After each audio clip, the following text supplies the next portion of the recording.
Recording. Hey, folks, welcome back to another episode of BBCG and Friends. Happy to have Steve Chow with us, who's been third chair a couple times on KMS and is our favorite golf apparel guy. Steve, welcome to the show. Thanks for having me. I really love the show. I enjoy all the guests and all their backstories, and everybody has that common bond of music, so it's pretty cool. Yeah, it's very cool. It's been fun to chat with folks like yourself in the Miniverse and kind of get to know folks a little better. So it's definitely been fun. And I just actually look back.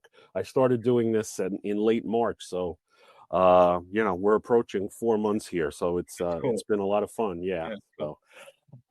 So I know we chatted a little bit through DMs, and you have a kind of a crazy musical background with your family. Why don't you share with the audience kind of all of that, and then let's talk about your musical favorites and influences. Yeah, sure. I grew up in music. My dad actually plays, arranges, conducts, composes, and teaches music. My mother, who passed a couple years ago, played multiple instruments. Um, my brother and my sister and myself all played multiple instruments. My sister took it to a career. My brother and I rebelled a little bit against music, which is kind of weird, but I guess when your dad's teaching you, that's kind of what happens. And we kind of gravitated more towards sports. But my sister became quite accomplished and actually became part of a choral group that has won 2 Grammys. So it's been Wow, been a that's amazing. Yeah. What type of music does she perform? She won for Best Choral Performance. Her group is called The Crossing. They've been nominated multiple times, and it's one of those awards that they don't give out on TV. Sure. Yeah. That's amazing. Yeah. And do they perform around the country? Yeah, they perform everywhere. Up here in New England, they've performed at the Isabella Gardner Museum. Obviously a lot through New York. They're based out of the Philadelphia area, so a lot around there, but she goes out to LA, goes to Europe, and she's just retired from that and has the luxury of being able to teach voice from home, and it's great for her. Oh, that's amazing. Good. It's funny you talked about rebelling against your dad was into music, so you kind of pushed back on that a little bit. My father and my grandfather were chefs. Oh, okay. Owned My mother's a restaurants. chef. That's great. Yeah, owned restaurants and hotels, and it was the last thing in the world I wanted to do. Yeah. So I ran the other way, just like you. Yeah. So with such a and you said you played multiple instruments. What can you play? What do you play? So I played trumpet and bassoon. I know that's kind of weird, but that is a weird combo. Yeah, those are the 2 that kind of fell in. They just kind of fit me the best. They work for my ear. I think I have a pretty good ear when it comes to music. Sang in a bunch of choral groups too growing up. I don't have the best voice, but I have a great ear, so I can keep it in tune. Interesting. I like you played trumpet all through. I started in 4th grade and played through high school. So I played in high school band and the jazz band, and yeah, very cool. I could never get an instrument with a reed to work.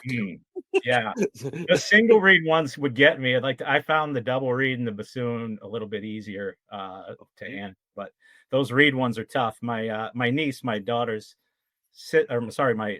sister's daughter, is 2nd chair oboe in the Colorado Symphony. So she's pretty. She just played Carnegie Hall last week too. So that's very cool. Yeah, pretty cool. Yeah. I was trying to move over to the saxophone. I wanted to be like Clarence Clemens, and I know that's what I would love to play. That's I think that's the coolest instrument, and I couldn't figure out the single reed thing either. With such a varied music background, what were some of your, outside of your family, what were some of your musical influences, some of your earliest favorite artists? Yeah. So I always remember, I'm 50 years old, so oldies in the car, 50s, early 60s. And then the first album that was really sticky to me was probably Stevie Wonder, Songs in the Key of Life, and It's great. specifically Sir Duke and I Wish. Those songs, I still rock out to those. And then a lot of yacht rock stuff that wasn't called yacht rock back in the day. We called them lake songs because when we go on vacation up to the lake, that's the music we'd be playing up there as kids. It's so funny you mentioned Sir Duke in particular because that had as you know, had a great trumpet horn solo, For and sure. forever I tried to, get that, Yeah. and I never could get it. My dad would play along with it too. So that was, he played trumpet professionally. He's got interesting stories. He grew up playing. When he was 16 years old, he was trumpet player in a stripper carnival act. So it's fun stuff. I, so I could never get the Sir Duke solo, Yeah. but I was able to play "Feel So Good" by Chuck. Yeah, Chuck Mangione. Yeah, yeah, love it. Which was, it's funny. It's funny that like instrumental songs were like, big hits Oh in the yeah, seven. Like, yeah. even remember "Rise" by Herb Albert? Oh sure, yeah, yeah, Yeah, yeah, that was another one that was a yep. popular hit. Um, that "Songs in the Key of Life" though is a great album. Great album. I wish is such Oh, a that's my ringtone. banger. Oh, Is it? That's funny. Yeah. uh, um, did you ever see Stevie Wonder live? no, I've never seen Stevie Wonder. That's one I'd like to see. For Yeah, sure. me neither. Yeah, still a little time, but kind of lost me with "I Just Called to Say I Love You." Kind of, fell off after that, I think. Yeah, 100,000%. Yeah, that was I was like, Stevie's gonna Yeah, how fail, can you go from fail. superstition to that? It's just crazy. I know. Oh my gosh. And what was that other song? I think it came out on Original Music Aquarium. Do I do? Is it Do I Do? Do, Uh, do. uh, That one, no, that's not. That. now I'm gonna have to look it up. Yeah, But um, anyway, he's just so good. yeah, He's always been so good. yeah. And then the Um, first album I ever bought was Huey Lewis and the New Sports. When I was 10 years old, I bought that for myself. yeah, I think everybody had that. Kirk Yeah, Kirk has talked often about that one as yeah, well. yeah. Um, yeah, they had a real solid run. Monsters of They the '80s. Yeah, they were at Live Aid. They sang on "We Are the World." yeah, I mean, they were for sure icons of that middle '80s to late '80s period. They had a bunch of top 10 hits. yeah. Um, yeah, and boy, this "Songs in the Key of Life" also on there is "Isn't She Lovely?" Yeah, The song "As." yeah. Oh yeah, that's a great album. Great album. Um, so who else? So that's your sweet spot, probably like late mid or the '80s, I guess would be. Yeah, yeah. Right? And I mean, I also really gravitated to singer songwriter. So to this day, I would say James Taylor is probably my favorite. Yeah, he's So, tremendous. I just saw him last year at the MGM Music Hall at Fenway, and he still sounded great. And that's, there's not, he doesn't miss. I mean, there was a couple albums there that the '80s period where he wasn't great, but I think, he came back hard in the '90s with New Did Moonshine and Hourglass. Those are great yeah, albums. He's Copper still, Copper Line, Copper Copper Line, Line. great song. Yeah, Yeah, great that's song. on that New Moonshine album. Yep. I was, and I mentioned this in other episodes, but my wife and I have gone to see him 5 or 6 times. And Yeah, I mean, I was always amazed, even deep into the '90s and into the 2000s, how his voice was still so strong. I I, know. Yeah, it held up even last year. You yeah, felt? yeah. It held up well. I mean, he takes some liberties with range sometimes, but he's 76, 77 years old, so more power to him. Yeah, it's amazing. Um, Singer-songwriter. So did you like Jackson Brown as well? Not something I would, probably a little more on like the Billy Joel side, but even like the Gordon Lightfoots I liked a lot. I was, a bit of an odd kid. I was, sang in a cappella group in high school. I played every sport, 3-sport captain, but still lead of the high school musical, that kind of thing. So I was kind of all over the place with music. Um, Billy Joel. Did you hear and it was announced today he's canceling Yeah, shows. I Yeah, heard that. Yeah, that's too bad. bummer. Um, yeah, I again, and we're originally from New York, and my wife is from Long Island, and so again, her family just Yeah, loved him to death. So I've seen him again 5 or 6 times, and all Yankee Stadium, Giant Stadium, all at the Garden, of course. Um, and it's Paul Simon disappointing. too was big with. So I mean, I'm seeing Paul Simon later this year too. So I'm really excited about that. That's right. After he retired from touring, now he's back. Oh, yeah. This will be my first time and probably only time I'll ever see him. That's right. I ended up, yeah, I think it was in 1990 that he and Don Henley organized a fundraiser for Walden Woods. Yeah, sure. Yep. Okay. And for whatever the reason, it was way out east on the east end of Long Island. And that night it was Don Henley, Paul Simon, and Billy Joel. Wow. It was an amazing, amazing Mount night. Rushmore. Yeah. Yeah, for sure. For sure. Um, did you with your fandom of Paul Simon, what about Simon and Garfunkel? Did Yeah, you that like was them? so my parents, their song was Bridge Over Troubled Water, so that was playing in the background a lot growing up. So Hmm. always around, really enjoy we're a goofy family. We'd be harmonizing in the house and Christmas parties, everybody had to sing a song or play an instrument or both, that Oh, kind of that's thing. great. Yeah. And back to Billy Joel, what's your favorite Billy Joel album or song or period? Uh it's I believe it or not, I liked kind of the '80s revival stuff. It sounds stupid, but that uh, Man album, I love it. Innocent Man, yeah, It's just nostalgic to me because it kind of hit me at a sweet spot at that age. I don't yeah. think it's nearly his best work, but it probably is the one that most resonates with me. It's probably outside. I would probably say it was his most successful album. Oh, sure, yeah, In, probably, in yeah, terms of hits yeah, yeah, yeah. I definitely gravitate more towards Turnstiles, sure, which was like yeah, in '76, and then yeah, Stranger came out the next year, I believe. yeah. I really enjoy those two albums quite a bit. Um, who was the first artist you saw live? It was James Taylor, yeah. It was, and where'd you see him? Place called the Mann Music Center in Philadelphia. It's kind of like the Great Woods here, where it's a covered outdoor venue where there's lawn seating and that kind of thing. Really great place to see a concert. And my dad would organize little field trips there every year and bring myself and students to see James Taylor every year. What year was that? Do you remember? 81, probably.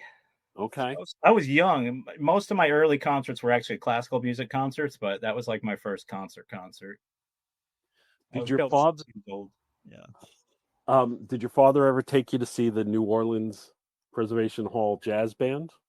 No, no. Although my dad, he played in the jazz sextet, but never got to see too much live jazz until I actually moved out and moved to Charleston, South Carolina, where I started going to jazz clubs. Oh wow, okay. Yeah. Yeah, I got to see them at SPAC up in Saratoga. Oh yeah, nice. Yeah, Good spot. yeah. Yeah, Yeah, it was very cool. It's good to to see different types of music for sure. for sure. Um, and what's your most recent concert?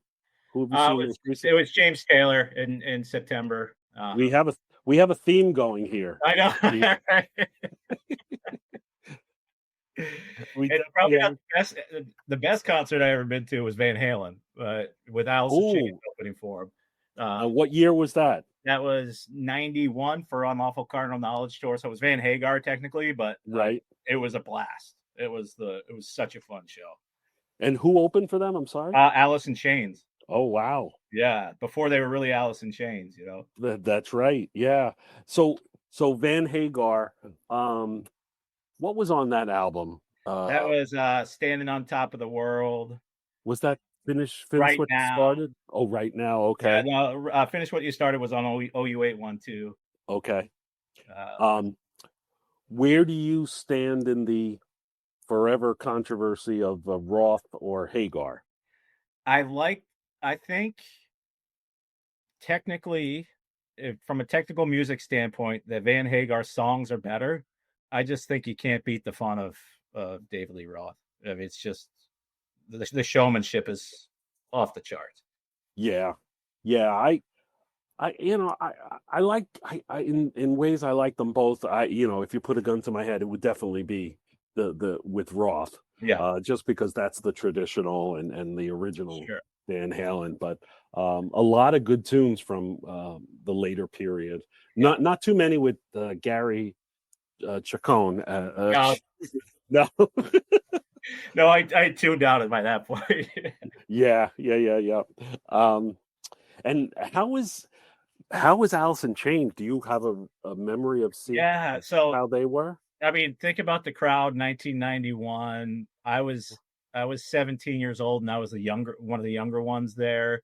Right. Um, it was a bunch of people doing the Van Halen signs with their hands, and not many people gave a shit that Alice in Chains was on stage, but Yeah. they ended up like kind of winning the crowd over as the place filled up a little bit. Uh-huh. So the more people that came in, I think they were feeding off the energy a little bit, and they started rocking the joint pretty good. Where did you see them? At the Boston Garden, was that? No, this was the Spectrum in Philadelphia, where Oh, I okay. grew up right around there. Oh, nice. Yeah. How did you make your way up here? Through work or? So my wife is from up this way. I met her in Charleston. We started working together at a place called the Music Farm, which is another great venue. So I met her there. I met her through School of Music actually, and so we moved up here in '98. So I've been in the Boston area for quite a long time. That's great. And how long are you guys married? It'll be 25 years this September. Oh, congratulations. Thank you. Yeah. Yeah, I just passed 26, so we must be Nice. doing something right. It Yeah. must it must be all this James Taylor. We're showing our sensitive sides to our wives. Yeah. So I unfortunately never got to see any version of Van Halen, No, which oh, is that's too bad. disappointing for Yeah, sure. yeah, Yeah, I almost pulled the trigger a few years ago when they went back out with Roth, but I yeah, just I just couldn't do it. So that's definitely a hole in my live kind of history for sure. yeah. Well, Uh, Roth's on the road right now. I guarantee you, he's going to be at Mohegan Sun or Foxwoods or one of those places. It's got to happen. well, he's gonna Roth is gonna be at in Hampton in New Oh, Hampshire. that's right. Oh, that's right. Yeah, yeah. Yeah, Oh, yeah, that's a killer place to see him. That'd be fun. yeah, for sure. Not a big place at all. No. um, so if you had to put together a kind of a dream or a super group Yeah. of artists who unfortunately have passed on, Okay. give me a singer, a guitarist, a bass player, and a drummer. Okay. Guitarist would be George Harrison. Okay. Um, Singer. Wow, there's so many good ones. Um, I'm gonna I'm gonna throw a little twist and go Janis Joplin. Wow. Okay. Uh, Bass player will go. Entwistle just died, right? Yeah. Well, it's not. It's been a while now. Like, Yeah, it's been a while. Yeah. yeah. So Okay. I'll throw him in there, and then this is an eclectic group. We'll throw Bonham back there, and then let it rip. That's a super group, man. Yeah, yeah, I love Entwistle's bass playing. yeah. It's He's so crafty. original. Yeah, he's crafty. Yeah. I'm not even a big Who guy, but like I just think he's super crafty. Yeah. I have such. You know how certain songs bring you back to a time, a different time in your life. Yeah. There's a whenever I hear "Who Are You," Mm. um, that was the first time I listened to a song on a Walkman. Mm. So Oh, yeah, dating myself, yeah. uh, It does it. um, and just having. And I remember I was watching. It was in high school. I was watching Yeah, the girls' basketball team play, yeah, and I had And whenever I hear that song, and it just takes me right back to, Sucks you back in 1979. there. Yep, those Yeah, earphones right up against your ears, that's looking at right. this. That's right. And hoping that you didn't need to replace the batteries too Yeah. soon. Can I make it through a couple sides of the tape before replacing? Right. Right. Do you have are you a collector of vinyl, or did you So switch I over to did CD?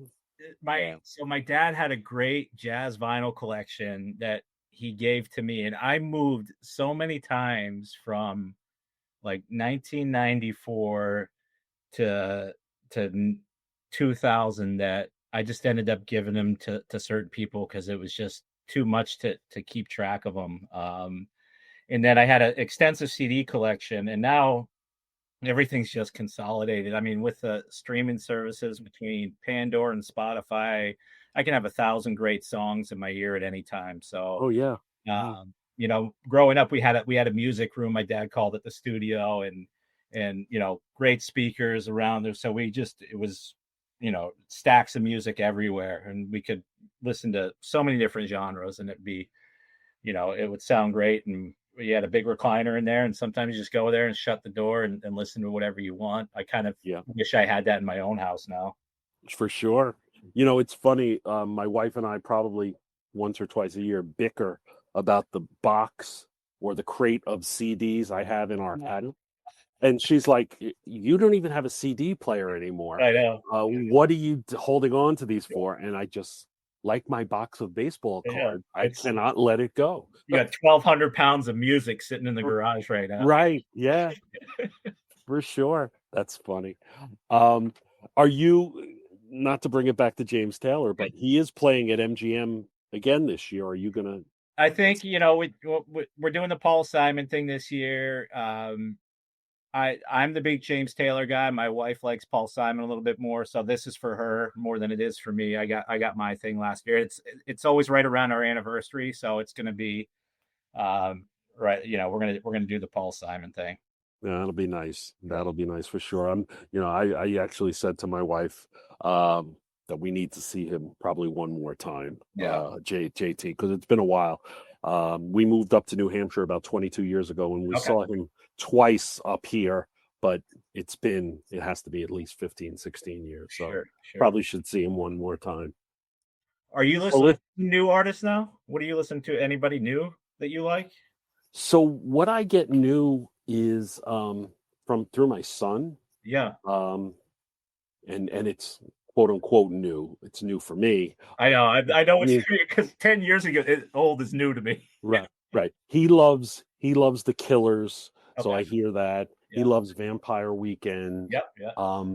I actually started listening to this. I don't know if you familiar with them, Goose. They're kind of a jam band, kind Yeah. of. So I heard Nipples talk about them on the last episode. Yeah, yeah. So I've been listening to them, and my favorite band and I actually mentioned this with Kirk, with of the 21st century is a band called the Hold Steady. Oh I don't yeah, know if sure. Yeah. yeah, and I love them they're so much fun live, and Yeah. every year they do 4 nights in Brooklyn, the week after Thanksgiving. Yeah. It's like Wednesday, Thursday, Friday, Saturday. So I go down and spend a week with one of my buddies, and it's one of my boys break from the family, Nice. and just by the time I drag myself back to New Hampshire on Sunday, I have no voice. I look like an absolute wreck. Good. That's how Too it's. old to be. Yeah. It is, but yeah, but so anything I get, and I actually hear a lot. My wife loves country music too, so I hear a lot of country music with her. I, Yeah, I had that country phase there when my kids were little. That's the kind of think. I think that kind of kicks in a little bit. yeah, for sure. Besides, after you finish with the Wiggles, then you can move them on to country or something. Yeah. Well, listen, I want to thank you for doing this. This was great. Thanks for reaching out, Sure. and loved hearing your story. That's an amazing tale of your family and their musical background. That's terrific, and hope to see you on KMS in the not too distant future. I always enjoy your visits on there, and really appreciate you coming on. Thanks a lot. This was a lot of fun. I really appreciate it. Oh, thanks, Steve. I appreciate it. And to everybody listening, thanks again. Anybody wants to pop on, please send me a DM. And I hope to speak to everybody soon. Have a great weekend.